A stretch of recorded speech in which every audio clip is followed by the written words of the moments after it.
Hello hello hello. नमस्कार प्यारे बच्चों, गुड मॉर्निंग, सत श्री अकाल, जय हिंद, जय भारत, नमस्कार, आदाब। कैसे हो मेरे लाडलो? उम्मीद करता हूँ बेटा सब अच्छे होंगे, मस्त होंगे, तंदुरुस्त होंगे, बिंदास होंगे और अपनी अपनी पढ़ाई में लगे हुए होंगे। आ जाओ, आज तो बहुत जल्दी पहुंच गए सारे के सारे क्लास में। विनीता, सुनील, शांति सिंह, पूनम कुमारी, टीनू चौधरी। सर एक बार आपके नंबर प्लीज बोर्ड पर लिख दो, प्लीज प्लीज प्लीज, लास्ट बार कितनी बार बता दिए।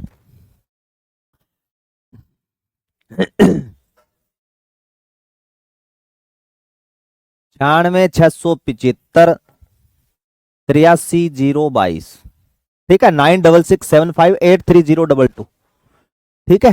हाँ, आ जाओ बेटा सारे के सारे। राहुल गुर्जर सर, सिलेबस कब तक हो जाए? हो गया बेटा सिलेबस, मेवाड़ होते ही समझो आपका सिलेबस हो गया। ठीक है ना।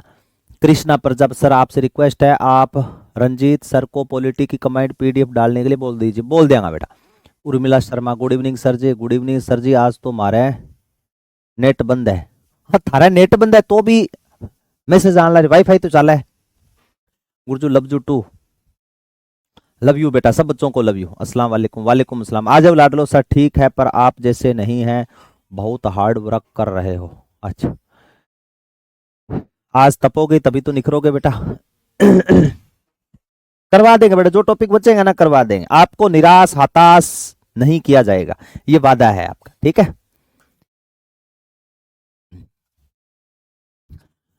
रट्टो मारा है क्यों गई यहाँ के? मेरे तो याद हो गया नंबर, दौड़ दूं मैं। आ जाओ। चलो बेटा मेरे बच्चों, मैंने आपको महाराणा कुंभा, ओहो आज फिर मेरे को लगता है मेरे बच्चों, चलो कोई बात नहीं बेटा, लिखेंगे।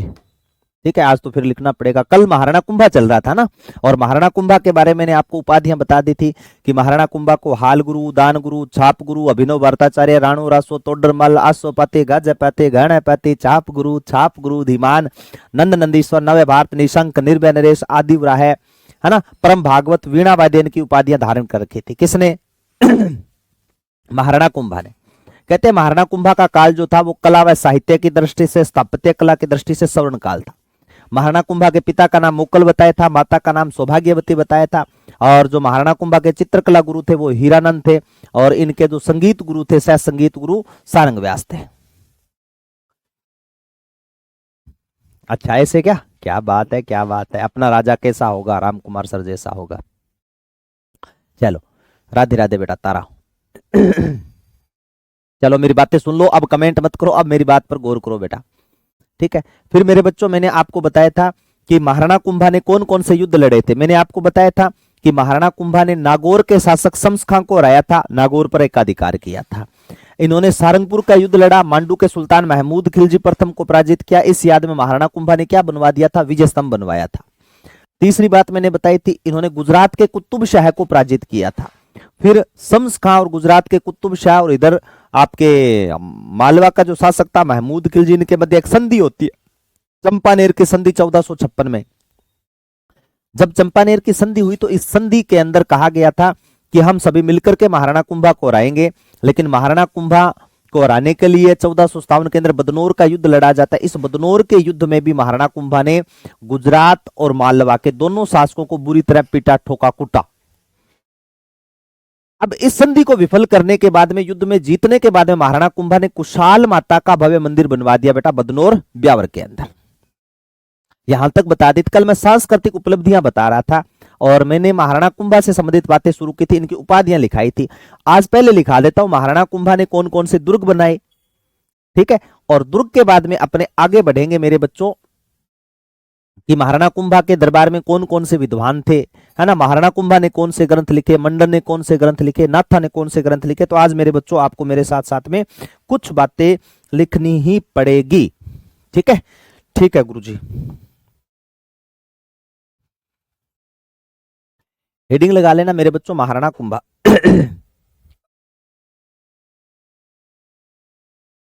महाराणा कुंभा 1433 से 1468। चलो, सांस्कृतिक उपलब्धियां पढ़ रहे थे मेरे बच्चों महाराणा कुंभा की। कौन सी उपलब्धियां पढ़ रहे थे गुरुजी? सांस्कृतिक उपलब्धियां।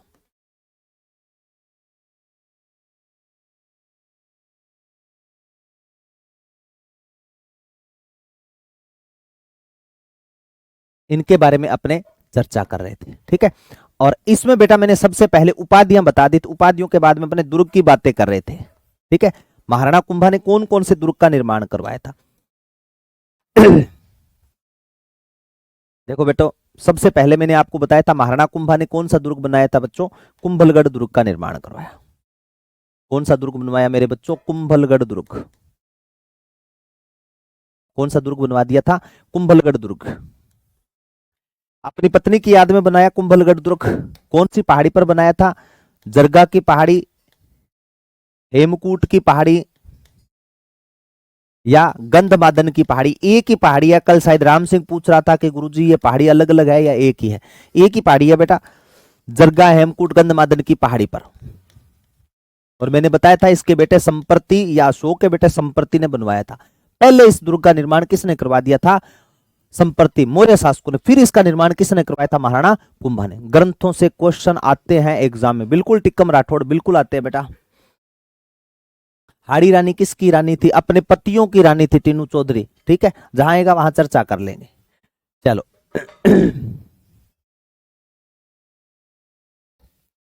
फिर देखो, इस कुंभलगढ़ दुर्ग के बारे में अबुल फजल ने क्या कहा था कि यह दुर्ग इतनी बुलंदी पर बना हुआ है कि नीचे से ऊपर देखने पर सर पर रखी पगड़ी गिर जाती है। किसने कही थी? अबुल फजल ने।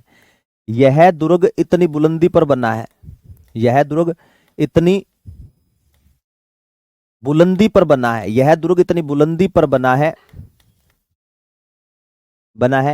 नीचे से ऊपर देखने पर,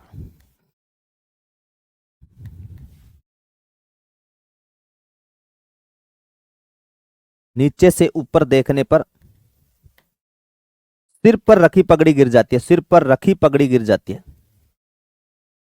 सिर पर रखी पगड़ी गिर जाती है। वो फाइल पूरी मिली नहीं बेटा। ठीक है, कर्नल टोड ने क्या कहा था? कर्नल टोड ने इस दुर्ग के बारे में कहा था बेटा एट्रुस्कन दुर्ग। कर्नल टोड ने क्या कहा था मेरे लाडलो? एट्रुस्कन दुर्ग कहा था, एट्रुस्कन दुर्ग। एट्रुस्कन दुर्ग की संज्ञा थी। ठीक है गुरुजी।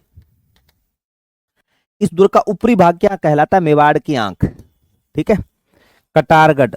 कुंभलगढ़ दुर्ग का ऊपरी भाग का नाम क्या था? कटारगढ़।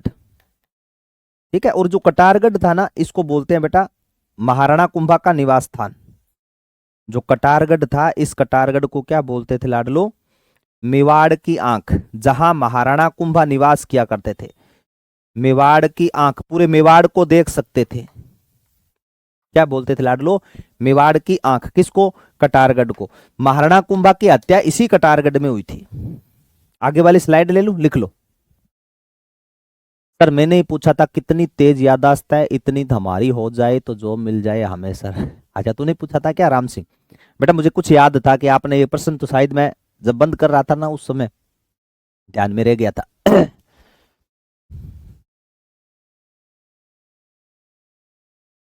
शाबाश। चलो आगे। मेवाड़ क्या किसको कहते हैं? कटारगढ़ को। एक चीज याद रख लेना बेटा, कटारगढ़, इसी कटारगढ़ के अंदर वीर शिरोमणि महाराणा प्रताप का जन्म हुआ था। किसमें? कटारगढ़ में। कटारगढ़ में याद रख लेना महाराणा कुंभा की हत्या हुई थी कटारगढ़ में। कटारगढ़ के अंदर एक महल बना हुआ है बेटा, कटारगढ़ में बादल महल। कौन सा महल बना हुआ? बादल महल। और बादल महल में एक जूना कचेरी बनी हुई है। उस जूना कचेरी के अंदर दो जनों का जन्म हुआ था। एक तो महाराणा सांगा का जन्म। किसका जन्म हुआ था गुरुजी? महाराणा सांगा का जन्म हुआ। महाराणा सांगा का जन्म 12 अप्रैल 1482 को। ठीक है गुरुजी। दूसरा महाराणा प्रताप का जन्म हुआ था बेटा इसी कुंभलगढ़ दुर्ग में। कभी देख के आओ तो इन दीवारों पे हाथ लगा करके आना, उनको आलिंगन करके आना, ताकि आपको महसूस हो कि वीर शिरोमणि महाराणा प्रताप और कभी महाराणा सांगा का बाल्यकाल भी इस दुर्ग के अंदर बीता है। ठीक है, कभी महाराणा प्रताप के पिता उदय सिंह भी इस दुर्ग में रहे हैं। महाराणा प्रताप 9 मई 1540 को, 9 मई 1540 को तो इनका क्या हुआ है मेरे बच्चों? जन्म हुआ है। ठीक है, जन्म। इसी कटारगढ़ के अंदर महाराणा कुंभा की हत्या, किसकी हत्या हुई है बेटा? महाराणा कुंभा की हत्या। कहते हैं महाराणा कुंभा उन्माद रोग से विकसित थे और पूजा अर्चना कर रहे थे। इनके पुत्र उदा ने की, इनके पुत्र उद्दा ने की, उद्दा ने की। आपसे पूछा जाए कि मेवाड़ का पितरहंता कौन माना जाता है, तो आप क्या कहोगे, मेवाड़ का पितरहंता उद्दा माना जाता है। मेवाड़ का पितरहंता राजा,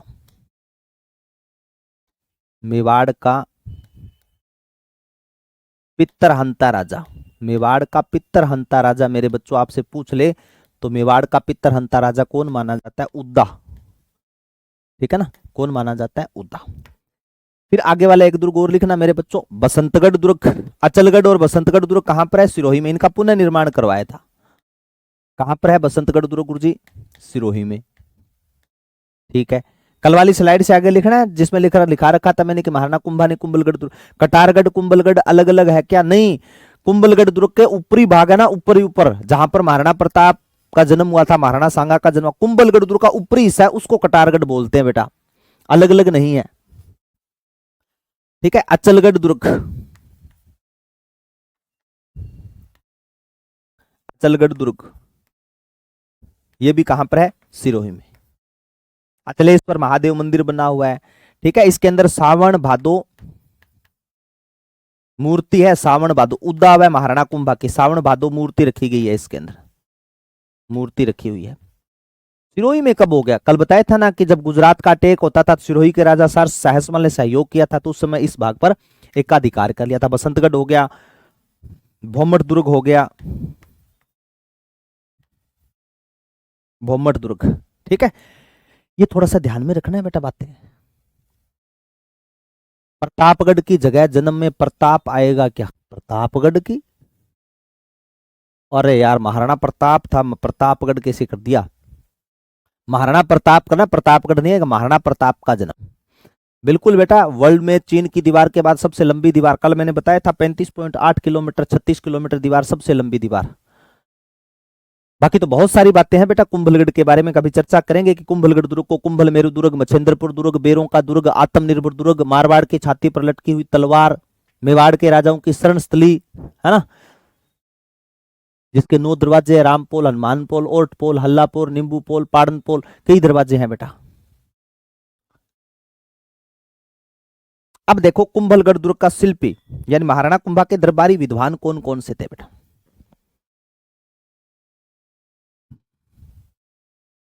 एक चीज और लिखना बेटा महाराणा कुंभा के बारे में,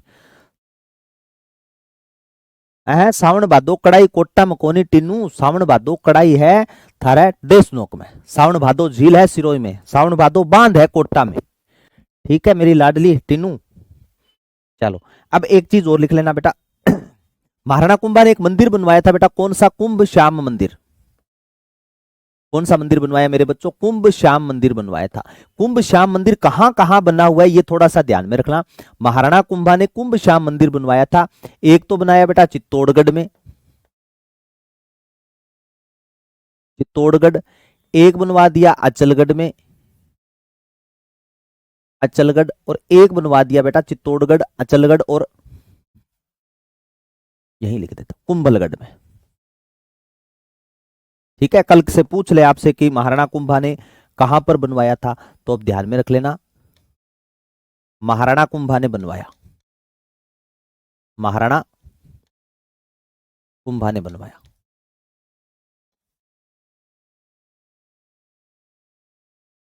ठीक है, ये ध्यान में रख लेना। श्रृंगार चौरी पूछ ले, श्रृंगार चौरी, श्रृंगार चौकी या शांतिनाथ जी का मंदिर, शांतिनाथ जी मंदिर,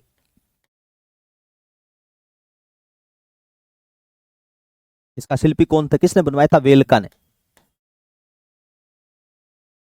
वेलका ने बनाया महाराणा कुंभा के समय। किसके समय, महाराणा कुंभा के समय। यहां से प्रश्न बनेंगे मेरे बच्चों, ध्यान में रख लेना, नाम सिर्फ हिस्ट्री का है, बाकी काम सारे कल्चर के सांस्कृतिक उपलब्धियों में आएंगे, ये ध्यान में रखना। तीसरा एक रणकपुर का जैन मंदिर और लिखना बेटा, रणकपुर जैन मंदिर, यह भी महाराणा कुंभा के समय बना था, रणकपुर का जो जैन मंदिर था। मथाई नदी के किनारे पाली में, मथाई नदी के किनारे, मथाई नदी के किनारे पाली में। ये नदी सिर्फ मेरे बच्चों मथाई नदी किताबों में, धरातल में कोई नदी नहीं है। ठीक है, किसके समय बना था गुरुजी? महाराणा कुंभा के समय।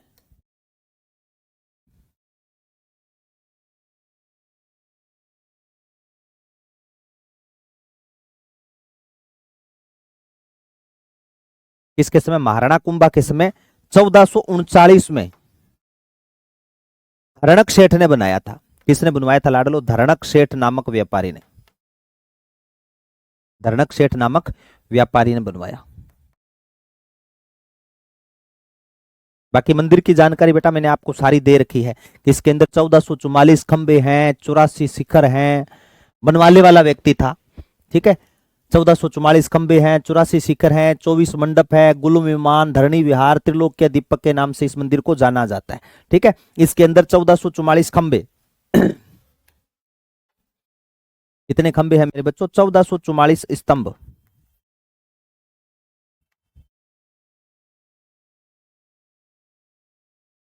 चौरासी शिखर और 24 मंडप।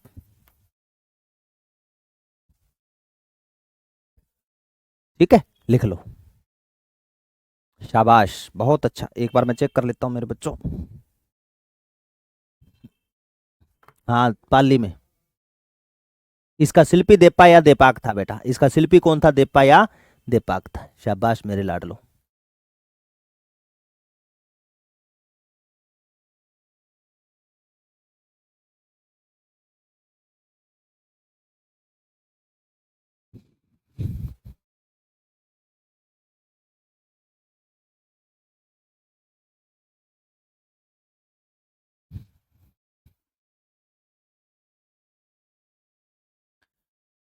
चलो बेटा आगे। मंदिर के बारे में मैंने यहाँ पर सारी बातें नहीं लिखी। मंदिर के बारे में सारी बातें बेटा मैंने करवा रखी है, तो यहाँ पेज बनाने का कोई फायदा नहीं। ठीक है ना?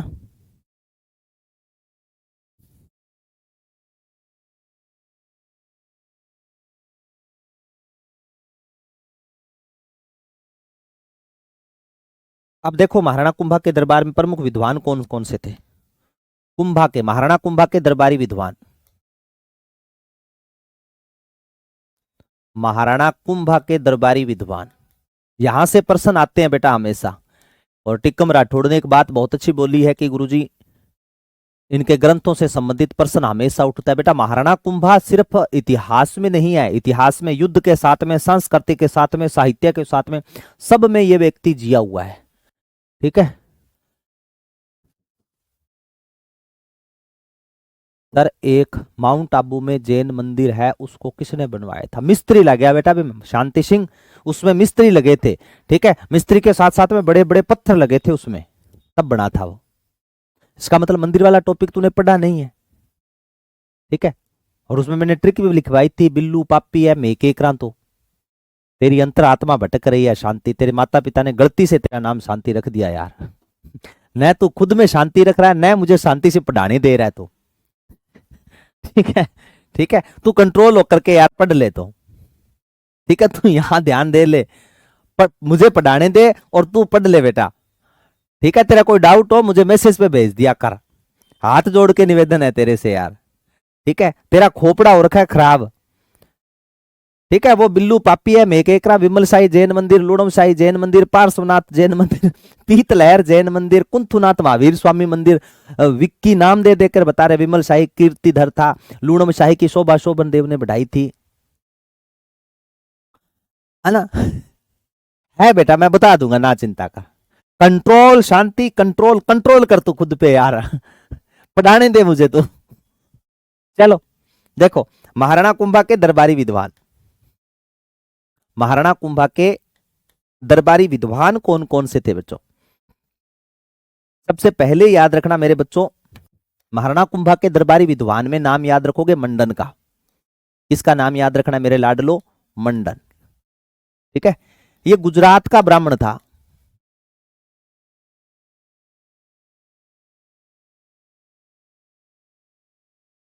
ठीक है, ये ध्यान में रखना। कुंभलगढ़ दुर्ग का शिल्पी था। कौन से दुर्ग का शिल्पी था मेरे बच्चों? ये कुंभलगढ़ दुर्ग का शिल्पी था। कुंभलगढ़ दुर्ग का शिल्पी, कौन से दुर्ग का शिल्पी था मेरे लाडलो? कुंभलगढ़ दुर्ग का शिल्पी था। फिर याद रखना इनके ग्रंथ कौन कौन से थे। यानी मंडन के प्रमुख ग्रंथ, ग्रंथ कौन कौन से हैं? तो मेरे लाडलो ग्रंथ से संबंधित आप याद रख लेना। क्या याद रखेंगे गुरुजी ग्रंथ से समझे? जैसे एक प्रमुख ग्रंथ है इनका राजवल्लभ। कौन सा ग्रंथ है लाडलो? राजवल्लभ ग्रंथ है। राजवल्लभ में कितने अध्याय हैं सर? 14 अध्याय हैं। बहुत अच्छा प्रश्न है। जो राजवल्लभ ग्रंथ है ना वो संस्कृत भाषा में है, ठीक है ना। कौन सी भाषा में है लाडलो? संस्कृत भाषा में, ठीक है गुरुजी। राजवल्लभ के साथ में एक और याद रख लेना, रूपमंडन। रूपमंडन में कितने अध्याय हैं? 6 अध्याय हैं, ठीक है। देवता को प्रसाद चढ़ाना है 8-8 रुपए का, देवमंडन, 8 अध्याय हैं। प्रसाद मंडन स्थापत्य कला से संबंधित है। देवमंडन देवताओं से संबंधित। रूप मंडन मूर्ति कला का विस्तृत रूप देना। प्रसाद मंडन में भी कितने हैं? 8 अध्याय हैं। कोदंड मंडन,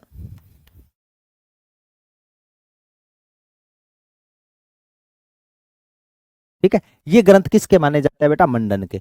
अब मंडत का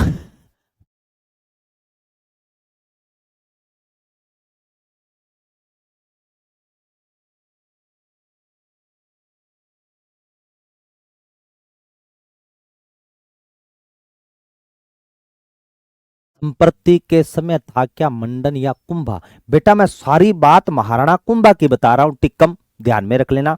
संप्रति सम्राट अशोक का बेटा या फिर पोता था बेटा संप्रति, जिसने कुंभलगढ़ दुर्ग की नींव रखवाई थी, ठीक है। वो टूटा फूटा गढ़ था, उसके ऊपर महाराणा कुंभा ने गढ़ बनाया है। अब कुंभलगढ़ दुर्ग का आपसे शिल्पी पूछे ना तो बेटा मंडन कर रहा है, और मंडन किसके दरबार में था? महाराणा कुंभा के दरबार में, ठीक है ना। ये ध्यान में रख लेना। हाँ ऐसे पूछा करो प्रश्न यार, मजा आता है ऐसे प्रश्न कोई बच्चा पूछता है तो, है। ओ शांति सिंह ना तो आपके शांति रे भाई। ना मेरे को शांत रहना देता है ये। चलो कोई बात नहीं पुष्कर वर्मा। चलो अब एक बात और लिख लेना, एक मंडन का भाई था बेटा, मंडन का भाई नाथ था। मंडन का भाई कौन था बेटा? मंडन का भाई था मेरे बच्चों नाथ था। क्या नाम था? नाथ था। और इस नाथा ने वास्तु मंजरी ग्रंथ लिखा था बेटा। कौन सा ग्रंथ लिखा मेरे बच्चों? वास्तु मंजरी ग्रंथ लिखा था। वास्तु मंजरी ग्रंथ लिखा। महाराणा कुंभा बेटा आज कंप्लीट हो जाता, आगे वाला राजा पढ़ लेते अगर नोट्स मिले होते ना ये। खैर कोई बात नहीं, वास्तु मंजरी ग्रंथ लिखा था। फिर मेरे बच्चों एक और याद रख लेना यहां पर, जो महाराणा कुंभा थे ना, महाराणा कुंभा ने एक राजवर्णन लिखा था, एकलिंग महात्म्य ग्रंथ की रचना की थी बेटा।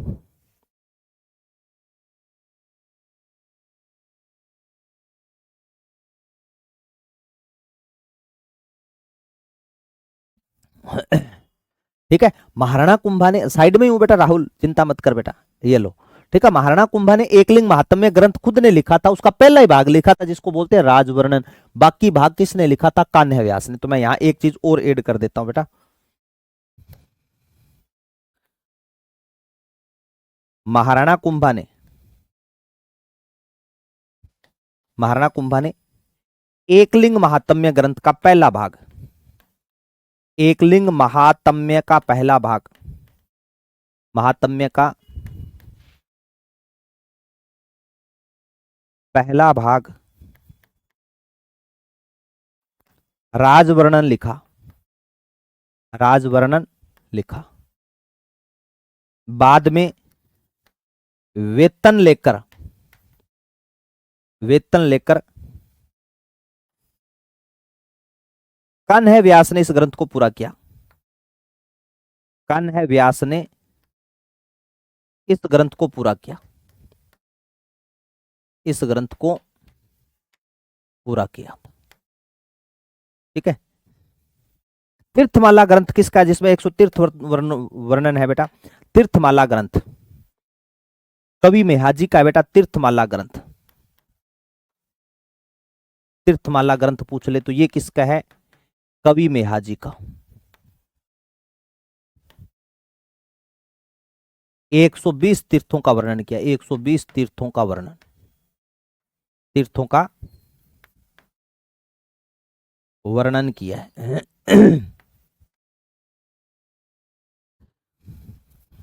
कोई बात नहीं बेटा, लिख लेना, जब मैं लिख रहा हूं तो आप भी लिख सकते हो, ठीक है। चलो लिखो। नहीं बेटा कृष्णा इसके भाग नहीं है मेरे लाडले।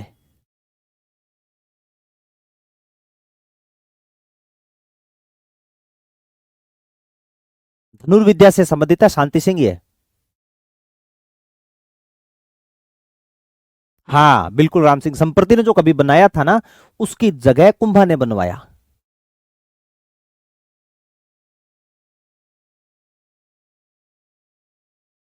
चलो बेटा, ये महाराणा कुंभा के ग्रंथ है बेटा।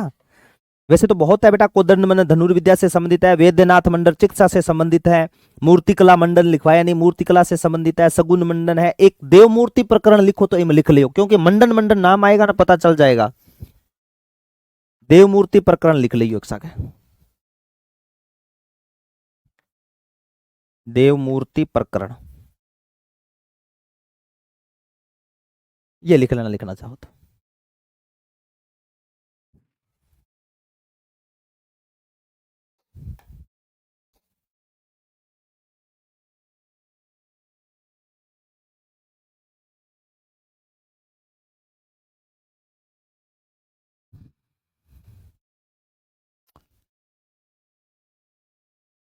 चलो महाराणा कुंभा के ग्रंथ पढ़ेंगे बेटा, उसके 5 भाग है, उसकी चर्चा करेंगे।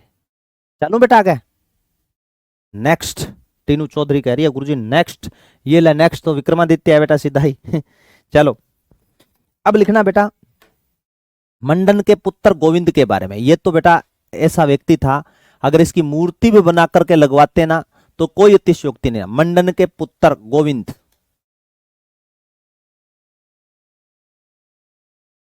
मंडन के पुत्र गोविंद के ग्रंथ कला निधि, उद्धार धोरणी, द्वार दीपिका, ठीक है, सार समुच्चय।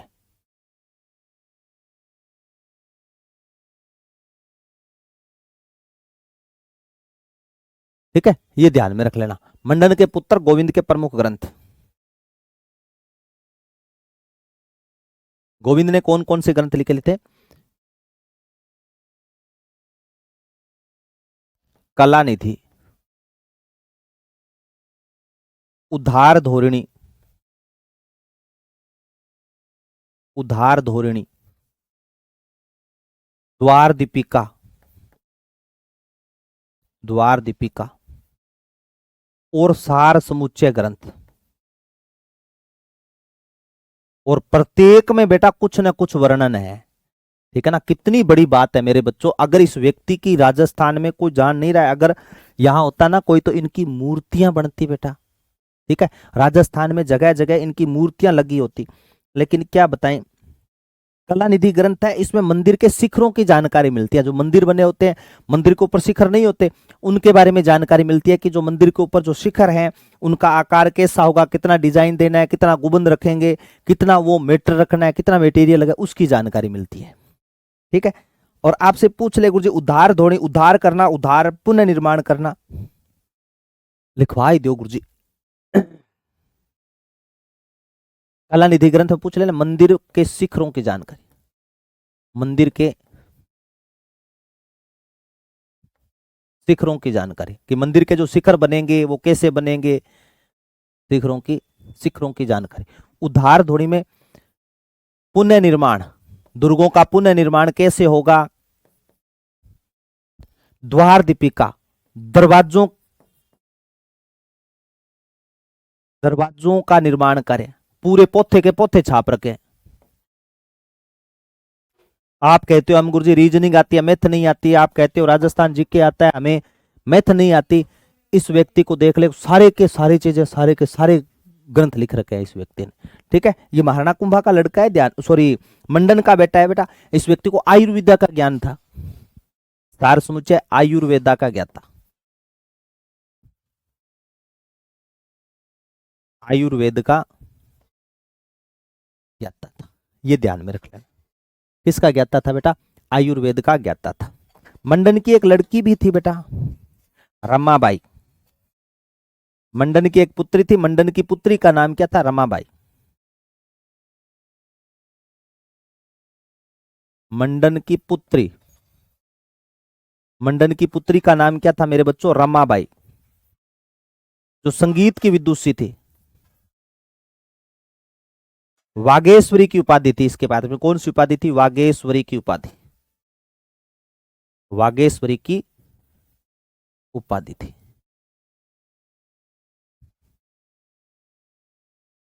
अन्य विद्वान में आपसे पूछ लेना, अन्य विद्वान में और कौन कौन से विद्वान थे? अन्य विद्वान तो आप लिख लेना बेटा, तिलक भट्ट, तिलक भट्ट, सोम सुंदर सूरी, सोम सुंदर सूरी, सोमदेव, ये इसके दरबार में क्या थे मेरे बच्चों? अन्य विद्वान थे। इन अन्य विद्वानों के नाम भी आप साथ साथ में याद रख लेना, ठीक है ना? सारे के सारे नाम याद रखने।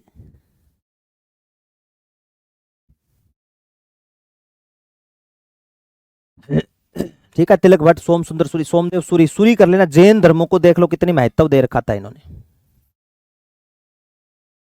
ये तो होगी बेटा महाराणा कुंभा के दरबार में विद्वानों की संख्या। जब महाराणा कुंभा के दरबार में ऑलराउंडर ही थे तो बेटा, जब महाराणा कुंभा के दरबार में इतने विद्वान है तो आप सोचो महाराणा कुंभा कितना बड़ा विद्वान रहा होगा।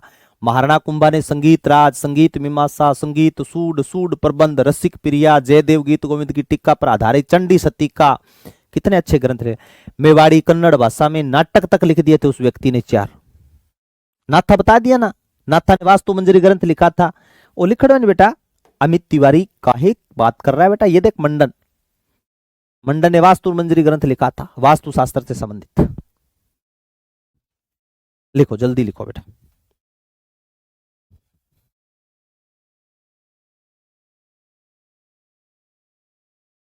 सर जो आपने क्लास में क्वेश्चन करवाए ना उनके आंसर की गलत है काफी क्वेश्चन की, मेरे को भेजना बेटा जरूर, ठीक है? मेरे नंबर पे भेज देना आप, मैं चेक कर लूंगा। हो सकता है बाई मिस्टेक हो जाती है बेटा, कोई गलती हो सकता है, टाइपिंग में एरर आ गया हो, है ना? मेरे को भेजना, मैं चेक कर लूंगा। मंडन का पुत्र भी कुंभा के दरबार में था। ए बेटा विनीता, सारे के सारे जितने मैंने विद्वान लिखाए हैं ना, सिर्फ महाराणा कुंभा के दरबार में रखने हैं, महाराणा कुंभा से बाहर नहीं करना इनको, ठीक है ना? जितने विद्वान बताए ना, टिक्कम, विनीता, टिन्नू, रजनी, सभी ध्यान में रख लेना, महाराणा कुंभा के दरबारी विद्वान थे। चलूं आगे।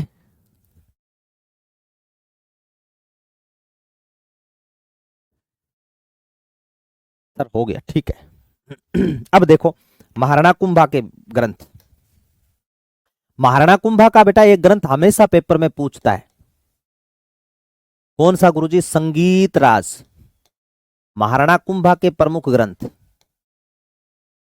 महाराणा कुंभा के प्रमुख ग्रंथ।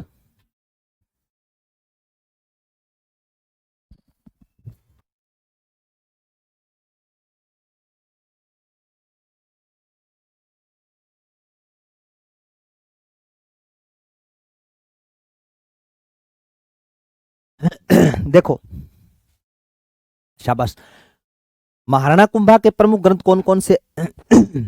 महाराणा कुंभा का प्रमुख ग्रंथ है बेटा संगीत राज, यानी जो संगीत राज ग्रंथ है मेरे लाडलो, सबसे बड़ा ग्रंथ है संगीत राज, सबसे बड़ा ग्रंथ। महाराणा कुंभा का सबसे बड़ा ग्रंथ पूछ ले मेरे लाडलो तो कौन सा हो जाएगा गुरुजी?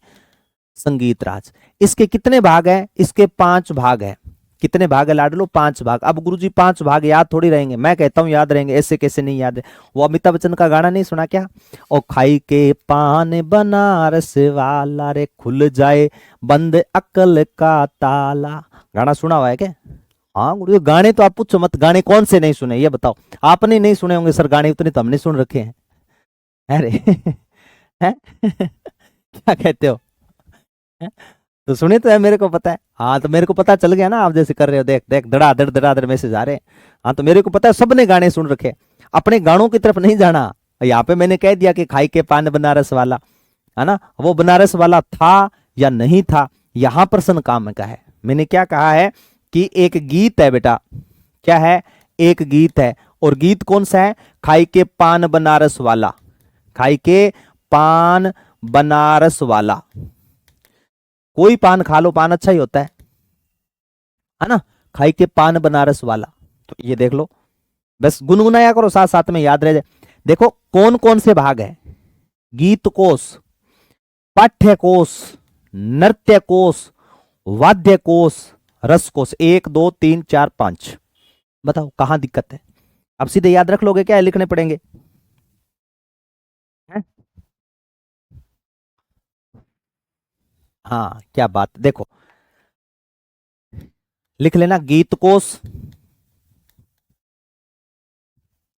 पाठ्य कोश, पाठ्य कोश, नृत्य कोश, नृत्य कोश, वाद्य कोश हो गया, वाद्य कोश नहीं हुआ है, नृत्य कोश, वाद्य कोश, वाद्य कोश, अब नहीं भूलोगे मेरे को पक्का पता है, रस कोश, रस कोश। ये क्या है बेटा, महाराणा कुंभा के ग्रंथ है, ग्रंथ के 5 भाग हैं।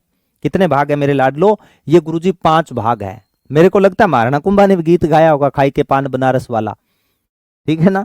तो ये देख लो, पांचों के पांचों भाग ही बन गए लाडलो। गुरुजी भजन आवा है मन तो भजन किसको नहीं आते रे इस युवा पीढ़ी के अंदर अगर आप गानों को छोड़ करके भजन सुनते हो तो आप तो मोक्ष धाम में पहुंचे, सीधे स्वर्ग में जाओगे, है ना? हाँ, मेरे को लगता है भजन सुनने के लिए भगवान भगवान साक्षात भगवान कृष्ण आपसे कहेंगे कि हे वत्स अंकुश आने दे, भजन सुना, तेरे को कौन कौन से भजन आते हैं, हैं? और वहां तू जाकर के फिर कहेगा कोलावारी डी, या कोलावारी डी।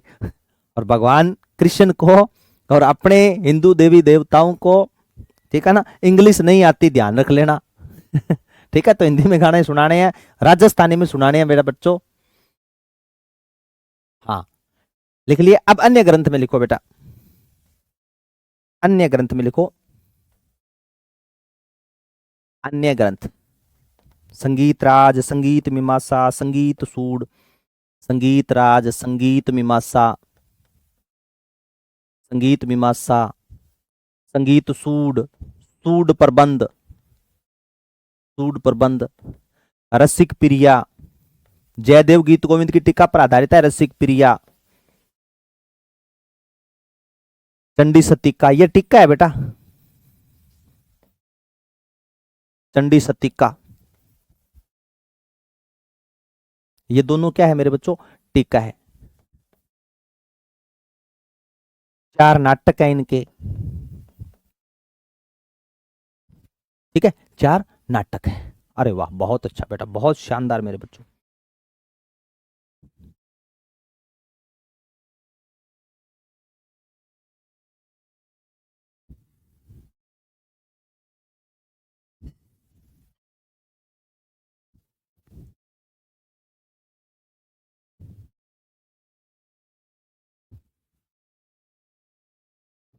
चले बेटा, ये होगी मेरे लाडलो महाराणा कुंभा की बात।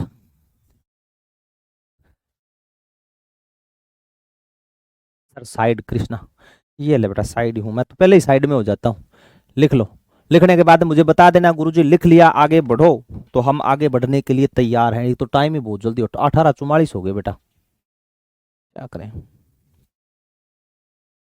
कल देखता हूँ बेटा, इतना मैटर है ना, महाराणा सांगा वाला टाइप करवा लूंगा। अगर टाइप नहीं करवा पाया तो बेटा टाइम लगेगा इसमें, है ना? और मैं नहीं चाहता बेटा आपका समय बर्बाद हो। अगर पीपीटी हो तो कोई दिक्कत नहीं आती है, मैं लिख लिख लिख। टिक्का का मतलब है, एक बच्चा बोल रहा है गुरुजी टिक्का, अरे मेरे बच्चों टिक्का इंजेक्शन नहीं है रे, hello, tikka injection tikka tikka injection नहीं है, ठीक है ना? हाँ, टिक्का इंजेक्शन नहीं है, ध्यान में रख लेना। ये आप कहीं सोच लो गुरुजी आपने लिखा है रसिक प्रिया जयदेव गीत गोविंद की टिक्का पर आधारित, टिक्का का मतलब वो नहीं है इंजेक्शन भरा, वो वाला नहीं है।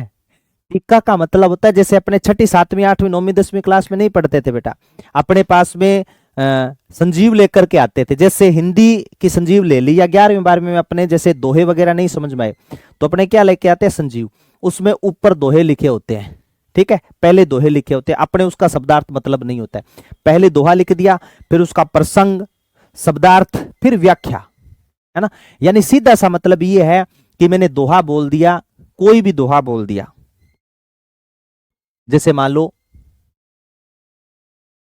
बहुत उदास हूं तेरे जाने से, तू लौटा किसी बहाने से, तू ला खपा सही विरमदेव, आकर देख तो सही फिरोजा कितनी टूट गई है तेरे जाने से। अब इसका हिंदी अनुवाद करो। पहले किसने लिखा, फिर इसके शब्दों को पकड़ो और फिर क्या क्या लिखी गई वो तमाम बातें लिखो। यानी कोई दोहा है और उसका सह प्रसंग व्याख्या साथ में मिल जाए, वो क्या कहलाती है बेटा, टिक्का। वो क्या कहलाएगी, टिक्का। कहीं आप वो इंजेक्शन में भैंस वाला इंजेक्शन क्या गुरु जी। चलो ये तो होगी महाराणा कुंभा की बात। अब महाराणा कुंभा की हत्या किसने की थी बेटा, महाराणा कुंभा की हत्या कर दी मेरे बच्चों उद्दा ने। उद्दा 1468 से लेकर के 1471 तक ही राजा रहता, उसकी लोग हत्या कर देते हैं। और कभी जाओ मेवाड़ में तो कुछ लाइनें भी अंकित लिखी हुई है कि उदा बाप ने मारजे लिखियो लाभे राज, देश बसायो रायमल सरयो ने एको काज। कि उदा ने राज सत्ता अपने पिता की हत्या करके राज सत्ता तो हासिल कर दी थी कि उदा बाप ने मारजे लिखियो लाभे राज, यानी लालच में आकर के, लोभ में आकर के इतिहास में अपना नाम तो अंकित करवा लिया। उदा बाप ने मारजे लिखियो लाभे राज, देश बसायो रायमल सरयो ने एको काज। उज्जा का इतिहास में नाम कलंकित जरूर है, इतिहास में सुनहरे अक्षरों में नहीं लिखा गया है। अगर वो लिखा गया है तो वो नाम किसका लिखा गया मेरे लाडलो, रायमल का। हाँ बिल्कुल। शीशी भरी गुलाब कीर पत्थर से तोड़ दूं, खत का जवाब नहीं दिया तो खाना पीना छोड़ दूं। अब इसका हिंदी अनुवाद करो है। दीपक लिख रहा है शीशी भरी गुलाब की पत्थर से तोड़ दूं, जो क्लास में फालतू कमेंट करे गुरुजी उसके मुंह तोड़ दूं। अरे बड़े, ये तो आपको तो बहुत आती है शेरो शायरी मेरे, पता है। हाँ अब मैं तो क्यों परफेक्ट टोयडा होते आती नहीं है तो गुरुजी काम की चीज नहीं आती है ना, याद करने वाले जो पेपर में छपने वाली चीजें है ना, हमें तो वो नहीं आती। बस वो नहीं आती, वहां की जगह पढ़ाते हैं तो उबास से जरूर आती है। और जिस दिन ये आनी बंद हो जाएगी ना, उस दिन बेटा कामयाब भी हो जाओगे, ये ध्यान में रख लेना, ठीक है ना। फिर आपको आपके लक्ष्य से कोई भ्रमित नहीं कर सकता। बस क्लास में जोश जुनून जज्बे के साथ में लगे रहा करो। जब जब मन भटके अपने माता पिता का चेहरा देखा करो, जब जब मन भटके अपने घर की परिस्थितियां देखा करो, जब जब मन भटके वो याद किया करो वो माँ के पल, जब माँ बुखार में होती थी फिर भी माँ आपको हमेशा सूखे में सुलाती थी, खुद गिले में सोती थी। याद करना वो पल जब आप बचपन में हर डिमांड करते थे कि मुझे ये चाहिए, मुझे ये चाहिए, और पापा भले कितनी काश्त करते हो, मजदूरी करते हो, आपको राजा और रानी बना करके रखा करते थे। तो मेरे प्यारे बच्चों, अब आपका फर्ज है, अब आपका फर्ज है कि आप अपने माता पिता को बुढ़ापे में कितना सहारा देते हो। और मैं हमेशा, रात भी एक बच्चे ने कमेंट किया था, मैं हमेशा कहता हूं डिमोटिवेट होने की जरूरत ही नहीं है, सिर्फ माँ बाप के ख्यालात रखो। जब जब हौसला टूटने लगे माता पिता की तस्वीर देख लिया करो, किसी मोटिवेट की जरूरत नहीं पड़ती आपको। जब आपके माता पिता की फोटो आपके सामने होगी, आपके घर की परिस्थितियां आपके सामने होगी, तो मैं कहता हूं 4 गुना आप एक्स्ट्रा पढ़ोगे, ठीक है। नींद तो मेरे बच्चों बहुत दूर की बात है, ठीक है, नींद तो बहुत दूर की बात है। मैं कहता हूं नींद आंखों में नहीं आएगी। सपने वो नहीं होते जो नींद में आते हैं, सपने वो होते हैं जो आंखें खुली हो और सपने देखे जाए और उन सपनों को बुना जाए। सपने हकीकत में वो होते हैं, है ना। और कल को बेटा लग भी जाओ तो अपने पिता की पगड़ी का सम्मान करना। और मैं हमेशा क्लास में दोहराता हूं कि पिता के संस्कारों की बारकड़ी से ज्यादा कुछ भी नहीं, पिता के संस्कारों की बारकड़ी से ज्यादा कुछ भी नहीं, उनकी मुस्कुराहटों की घड़ी दो घड़ी से ज्यादा कुछ भी नहीं।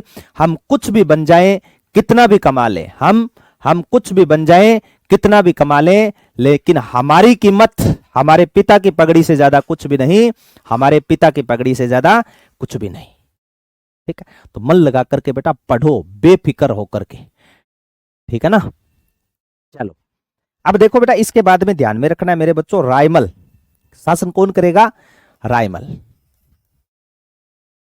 कौन राजा बनेगा बेटा, रायमल। कौन शासन बनेगा, रायमल। देख शांति गया, जब मैं शांति कौन ही नहीं। अब तो मैं पक्को ही कौन पढ़ाऊं बेटा, अब तो मैं पढ़ाऊंगा ही नहीं, बता। है तेरा ध्यान कहाँ है, तेरा तो समझ से बाहर है।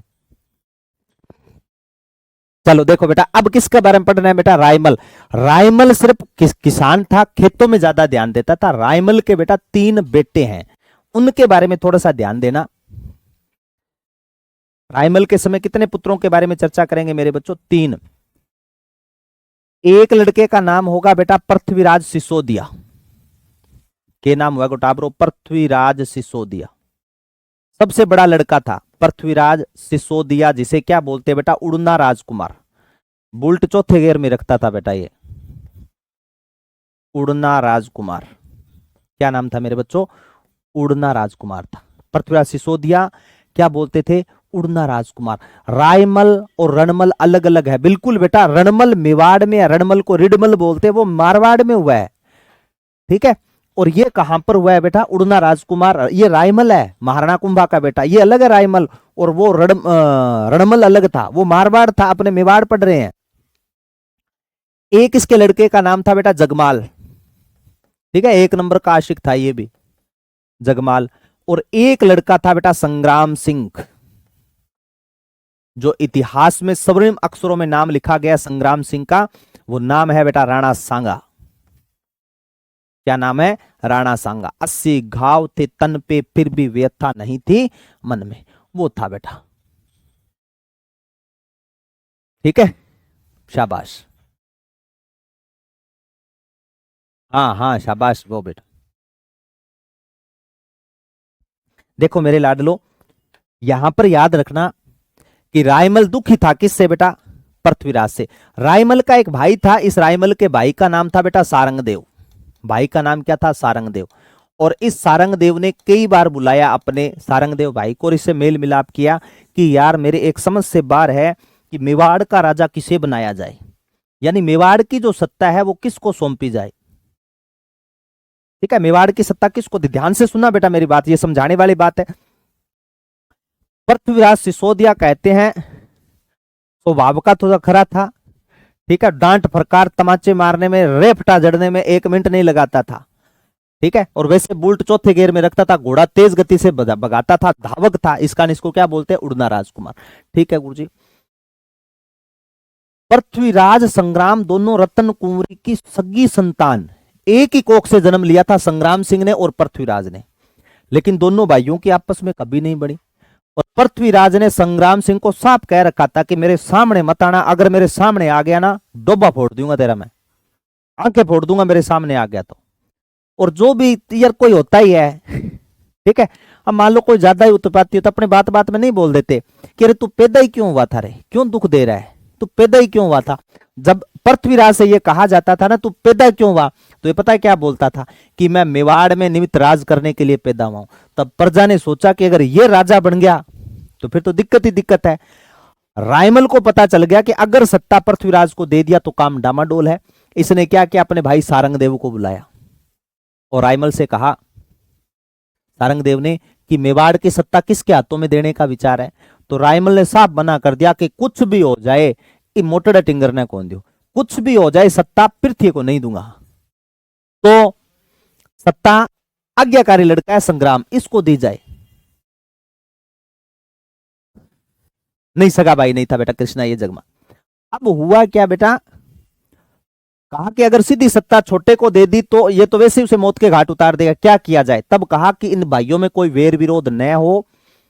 इस कारण रायमल ने सोचा, सारंगदेव ने समझाया रायमल को कि एक ज्योतिष है, पंडित जी है, पंडित जी के पास में जाएं, वो विचार रख देगा, वो भविष्यवाणियां करता है, वो बता दे। तो कहते रायमल अपने भाई को बोलता है कि आप जाओ और तीनों लड़कों को साथ में लेकर के जाना। तो सारंगदेव ने संदेश दे दिया किसको, पृथ्वीराज को, कि सुबह मार्केट चलना है, नए कपड़े लेकर आने हैं। जगमाल भी तैयार हो गया, पृथ्वीराज भी तो पहले से तैयार था कि मैं मेरे खुद के बुल्ट पे ही जाऊंगा। संग्राम सिंह इसको भी बोल दिया भी कल अपने ज्योतिष के पास में कहीं चलना है। तो संग्राम सिंह ने साफ मना कर दिया कि काका पृथ्वी भाई जी जा रहे हैं के साथ में, पृथ्वी भाई जी जा रहा है के साथ गए। तो उसने बोल दिया कि बिल्कुल जा रहा है। तो काका अब नहीं जाएगा, क्यों, क्योंकि पृथ्वी भाई जी ने साफ बोला है कि अगर मेरे सामने आ गया तो आंखें फोड़ दूंगा। संग्राम ने कहा, सारंगदेव ने कहा कि मैं हूं ना तेरे साथ में, तू काहे घबराता है, चल कुछ नहीं होता। अब भाई ये ज्योतिष के पास में चले गए पृथ्वीराज, जगमाल और संग्राम। अब बेटा 2 आसन बने हुए थे वहां पर बैठने वाले, कितने आसन थे? 2 आसन थे। पहले आसन पर जाकर के कौन बैठ गया? पृथ्वीराज। ठीक है, दूसरे पे कौन बैठ गया मेरे बच्चों? जगमाल।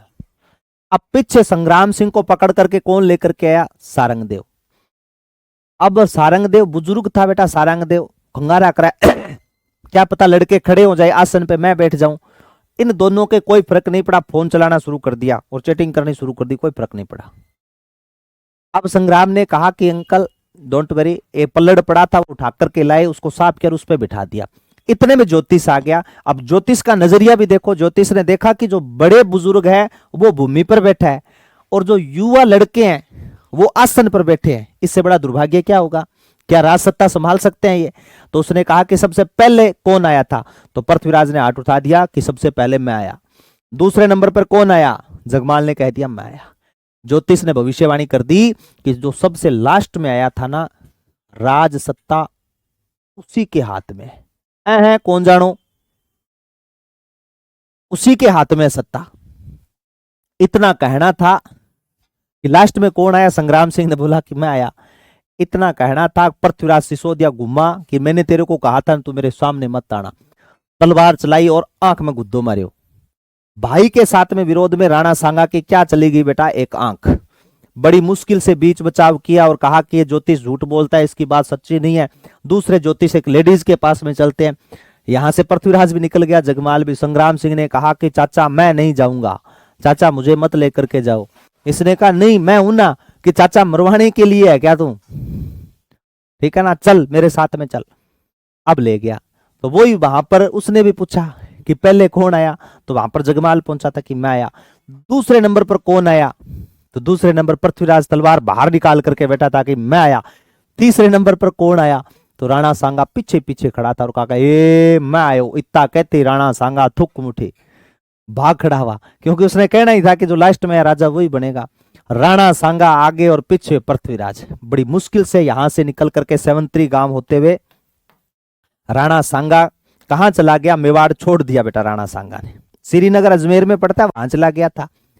ठीक है, वहां चला गया और वहां पर डकैत के साथ में रहना इन्होंने शुरू कर दिया था। करमचंद पवार नामक व्यक्ति था, उसके साथ में रहना शुरू कर दिया था। इसके बाद की स्टोरी बताऊंगा बेटा कल, पृथ्वीराज और जगमाल कैसे इनका वध हो जाता है, कैसे सत्ता महाराणा सांगा को मिलती है। तो आई होप यहां तक बातें बेटा सारी आपको अच्छी प्रकार समझ में आई होगी। ठीक है मेरे बच्चों, ठीक है, मस्त रहो, बिंदास रहो, पढ़ते रहो, हंसमुख रहो। ठीक है मेरे लाडलो, कल मिलते हैं नेक्स्ट क्लास में। तब तक सभी बच्चों को नमस्कार, जय हिंद, जय भारत, प्यार भरा लव यू, टेक केयर मेरे लाडलो। लगे रहो, डटे रहो। Thank you so much.